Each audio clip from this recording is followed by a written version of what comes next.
Friends, have you ever wondered why that great power that aided Lord Ram in the Treta Yuga is still waiting in the valleys of Himalayas today? Everyone says Hanuman is immortal, but why? Today, on the Puranic Files, we will explore the 11th Rudra avatar of Mahadev, whose power is equal to Lord Shiv himself. We will understand his pivotal role in the upcoming Kalki war and how his presence would avert the cosmic catastrophe. This journey begins with a child whose very birth was an epic saga. Anjana and Kesari performed intense penance for Lord Mahadev for years and when granted a boon in the form of wind god Vayudev. Vayudev carried the divine essence of Mahadev to Anjana, making him his divine father. Born from love of Anjana and Kesari and the blessings of Vayudev, this child was so powerful that as a mere infant, he mistook the sun for a ripe red fruit and soared into the cosmos to swallow it. But when Lord Indra struck him with his Vajra to stop him, the little Hanuman fell unconscious. Seeing the state of his son, his father Vayudev was consumed with rage. This wasn't just an anger of God, it was the pain of a father. He withdrew his movement from the universe. The wind stopped, breath failed, and chaos broke out among the gods. Vayudev withheld the pranavayu, i.e., life breath, until all the gods appeared before him. To save creation from the brink of death, every god, alongside Brahmadev, bestowed a supernatural power upon Hanuman, appease Vayudev. Surya gave him his radiance. Indra made him Abhay, fearless, against the Vajra, and Varundev made him immortal through water. Vayudev's stubbornness made Hanuman the most powerful Ansh in the universe. But friends, here comes a twist that few truly understand. With such immense power, the young Hanuman began disturbing the meditations of sages. Consequently, he was given the curse of forgetfulness.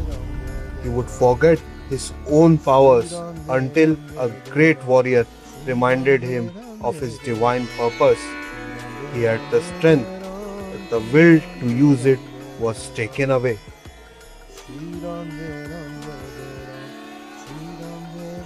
Chapter 2. Centuries passed, and that fierce fragment of Mahadev lived as an ordinary Vanar in the forests of Kishkinda, unaware of his curse. But the wheel of time turned to the moment when creation needed his most. At the threshold of Ram-Ravan war, the Vanar army stood before the massive 400-mile ocean. Fear gripped every heart and every head was bowed down, for this path to Lanka seemed like a certain death. Hanuman sat there silently, not knowing what lay hidden within him. It was then that the wise elder of Jamvan broke his silence. He looked into Hanuman's eyes and reminded him of what had been hidden behind the veil of forgetfulness for centuries. Jamvan said, "Why are you silent, son of the wind?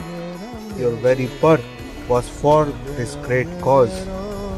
As Jamvan made him realize his divine essence, the curse began to shatter. Hanuman's body grew colossal. The Rautra power of Mahadev began coursing through his veins.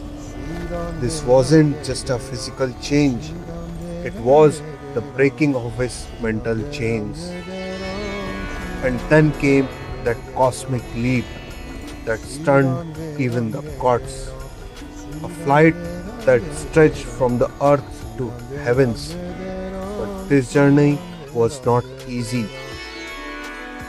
Along the way, he faced the temptation of Mount Menak, the test of intelligence by Sursa, and the terrifying trap of Shimika, who could catch one's shadow. Hanuman neutralized every demon and obstacle in minutes using his wisdom and strength. This wasn't just a great warrior's journey to Lanka, it was the world's first stage or demonstration of Mahadev's Rudra avatar.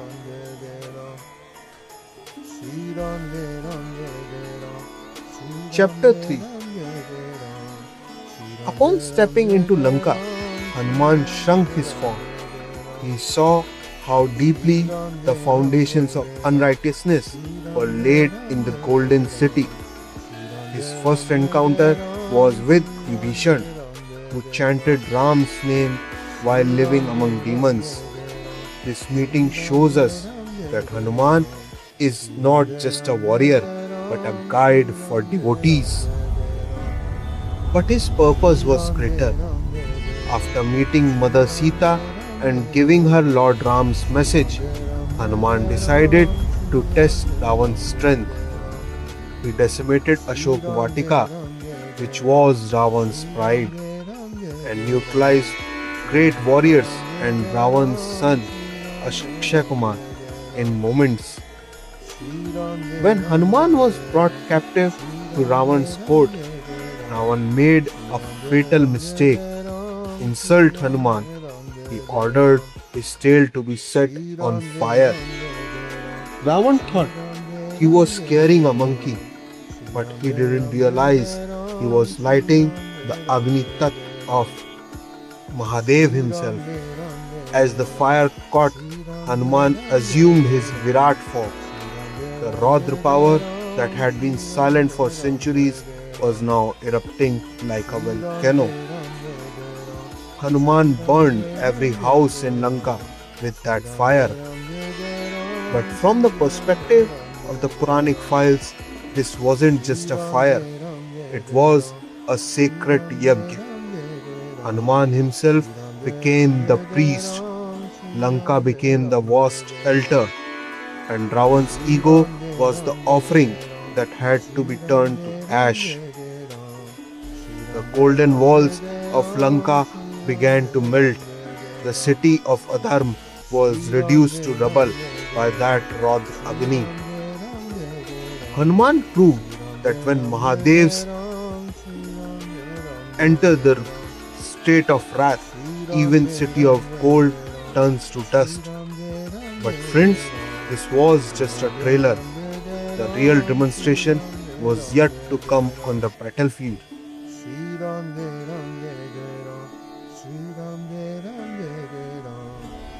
Chapter 4. On the battlefield, Hanuman became the shield that no weapon could pierce through. When Meghnad's Shakti arrow left Lakshman unconscious and on the brink of death, Hanuman showed why he is called Sankat Mochan. When he couldn't identify the Sanjeevani herb, he didn't waste time.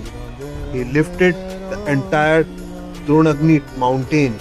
Imagine that fragment of Mahadev who can bear the weight of entire universe flying through the sky with the mountain for his lord.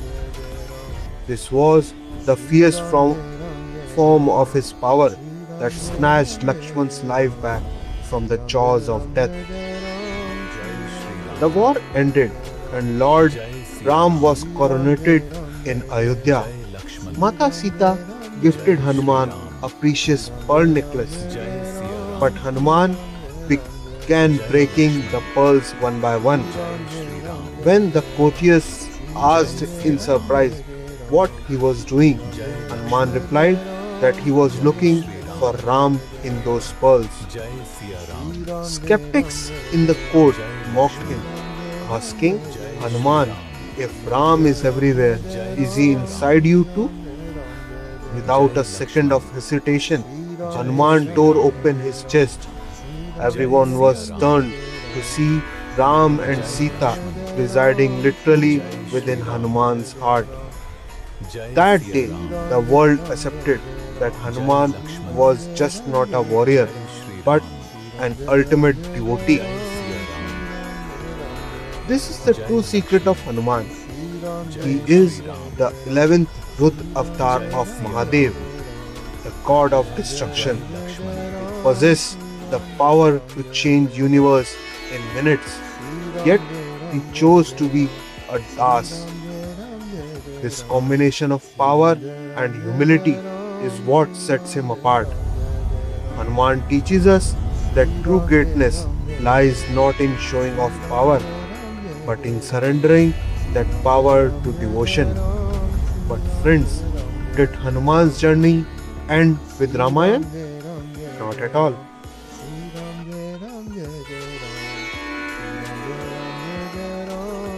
Chapter 5. Time passed, the Treta Yuga ended and Dwapar Yuga began. Great empires on earth changed, but Mahadev's Rudra was still there, immersed in meditation on Lord Ram in the silence of Himalayas. Hanuman is immortal, and his presence in Dwapar Yuga proves that he remained the protector of Dharma in every age. In the era of Mahabharata, when the great warrior Bhim became bit too proud of himself, Hanuman decided to teach him a lesson by taking the form of an old monkey. He spread his tail across his path. When Bhim arrived, he encountered his own brother.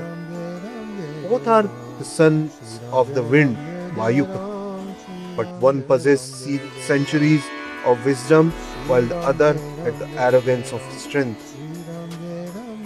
Bhim prided himself, asked him to move, but when he couldn't budge even the tail with his full strength, his ego was shattered. Hanuman revealed his true form and taught him the true use of power is not in suppressing others, but in humility. But friends, Hanuman's role in Mahabharata wasn't just meeting in Bhim. He resided on the flag of Arjun's chariot as Kapidwaj. Many think he was just a symbol, but the reality was different. Having Lord Krishna as the charioteer on one side and Hanuman on the flag on the other was no coincidence. When the divine weapons of Karna and Duryodhan struck the chariot, it was Hanuman's heavy Rudra weight that kept the chariot from moving. He absorbed the weight of universe's most terrifying weapons within himself to keep Arjun safe. After the war ended and Hanuman descended from the chariot, it turned into ash within minutes. That was the testament to his power.